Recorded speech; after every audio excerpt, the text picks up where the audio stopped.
Istanbul میں جاری مذاکرات کا تیسرا دن بھی مشکلات کا شکار رہا۔ اس پر مزید کیا تفصیلات ہیں جانیں گے۔ زرمین زہرا نے جوائن کیا ہے۔ جی زرمین۔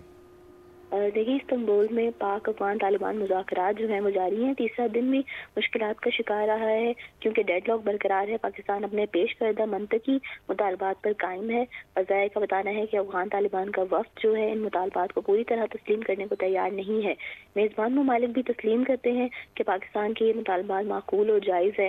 دلچسپ طور پر افغان طالبان کا وفد خود بھی یہ سمجھتا ہے۔ ذرائع یہ بتا رہے ہیں کہ ان مطالبات کو ماننا درست ہے، لیکن افغان طالبان کا وفد بار بار یہ دکھائی دیتا ہے کہ کابل انتظامیہ سے رابطہ کر کے انہی کے احکامات کے مطابق آگے بڑھ رہا ہے اور ایسا لگتا ہے کہ افغان طالبان کے وفد کو کابل سے کنٹرول کیا جا رہا ہے۔ اور ذرائع یہ بتا رہے ہیں کہ پاکستانی وفد نے بارہا یہ نقطہ واضح کیا ہے کہ ان مطالبات کو تسلیم کرنا سب کے مفاد میں ہے۔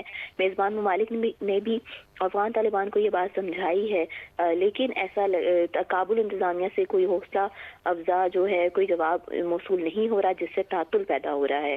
اور ذرائع یہ بھی بتا رہے ہیں کہ ایسا لگتا ہے کہ کابل میں کچھ عناصر کسی اور ایجنڈے پر کام کر رہے ہیں۔ پاکستانی وفد کا موقف جو ہے وہ بدستور قائم ہے اور منطقی ہے اور اپنے جو پاکستانی وفد ہے وہ اپنے مضبوط موقف پر قائم ہے کہ دہشت گردی کا جو ہے وہ خاتمہ کیا جائے اور افغانستان سائٹ سے کوئی بھی دہشت گرد پاکستان میں داخل نہ ہو۔ لیکن یہ مطالبات جو ہیں پوری طرح افغان طالبان کا وفد ان مطالبات کو پوری طرح تسلیم کرنے کو تیار نہیں ہے، جبکہ جو میزبان ممالک ہیں وہ بھی بارہا یہ کوشش کر رہے ہیں کہ کسی نتیجے پر یہ مذاکرات جو ہیں پہنچیں اور کسی طریقے سے دونوں جو ہیں افغان طالبان اور پاکستان جو ہیں وہ کسی نتیجے پر پہنچ سکیں اور یہ مذاکرات کامیاب ہو سکیں۔ لیکن ابھی تک جو ہے وہ ڈیڈ لاک برقرار ہی ہے اور ابھی تک کسی بھی نتیجے پر پہنچتے ہوئے یہ مذاکرات جو ہیں وہ دکھائی نہیں دے رہے۔ بہت شکریہ زمین، آپ نے اپڈیٹ کیا۔ استنبول میں جاری مذاکرات کا تیسرا دن بھی مشکلات کا شکار رہا۔ ذرائع کے مطابق افغان طالبان کا وفد ان مطالبات کو پوری طرح تسلیم کرنے کو تیار نہیں ہے۔ افغان طالبان کے وفد کو کابل سے کنٹرول کیا جا رہا ہے۔ پاکستانی وفد نے بارہا یہ نقطہ واضح کیا ہے کہ ان مطالبات کو تسلیم کرنا سب کے مفاد میں ہے۔ میزبان ممالک نے بھی افغان طالبان کو یہ بات سمجھائی ہے۔ کابل انتظامیہ سے کوئی حوصلہ افزا جواب نہیں آ رہا، جس سے تعطل پیدا ہو رہا ہے۔ ایسا لگتا ہے کابل میں کچھ عناصر کسی اور ایجنڈے پر کام کر رہے ہیں۔ پاکستانی وفد کا موقف بدستور منطقی، مضبوط اور امن کے لیے ناگزیر ہے۔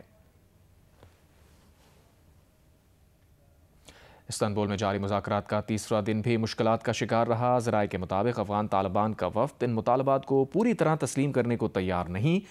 افغان طالبان کے وفد کو کابل سے کنٹرول کیا جا رہا ہے۔ پاکستانی وفد نے بارہا نقطہ واضح کیا کہ ان مطالبات کو تسلیم کرنا سب کے مفاد میں ہے۔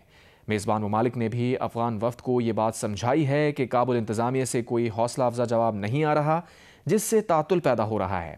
ایسا لگتا ہے کہ کابل میں کچھ عناصر کسی اور کے ایجنڈے پر کام کر رہے ہیں۔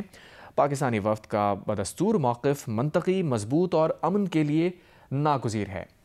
استنبول میں جاری مذاکرات کا تیسرا دن بھی مشکلات کا شکار رہا۔ ذرائع کے مطابق افغان طالبان کا وفد ان مطالبات کو پوری طرح تسلیم کرنے کو تیار نہیں ہے۔ میزبان ممالک بھی تسلیم کرتے ہیں کہ پاکستان کے یہ مطالبات معقول اور جائز ہیں۔